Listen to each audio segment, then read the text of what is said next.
Hi అండి. 4 days తర్వాత మళ్ళీ ఈరోజు వీడియో తీయడానికి కుదిరింది మా టాకోతో. ఈరోజు సాయంకాలం వర్షం పడింది. వర్షం తగ్గాక మా వాడు మిద్దిపైకి వెళ్ళాడు. ఏం చేస్తున్నాడని చూడడానికి వెళ్తే బాగా వాన పడింది కదా, చాలా హ్యాపీగా ఎంజాయ్ చేస్తూ ఉన్నాడు.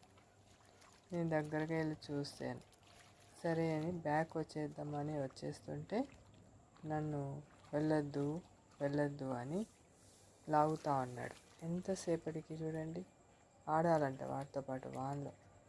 వాన అంటే ఎంత ఇష్టమో డాగ్స్కి, అలాగే మా టాకో కూడా వాన నీళ్ళలో ఆడాలన్నా చాలా ఇష్టం. అలా ఎంతసేపు ఆడదామంటాడు. వద్దురా, నేను వెళ్ళాలి, వదిలేయంటే వదలట్లేదు. సరే చూద్దామని నేను కొద్దిసేపు అలా వెయిట్ చేస్తున్నాను. సరే, ఇప్పుడు వాడు ఆట మొదలు పెడుతున్నాడు. నేను ఎక్కడికి వెళ్ళకూడదంట, అక్కడే ఉండి చూడాలంట. చూడండి ఇంకా వాడు ఏం ఆట ఆడతాడో చూద్దాం నెక్స్ట్ వీడియోలో.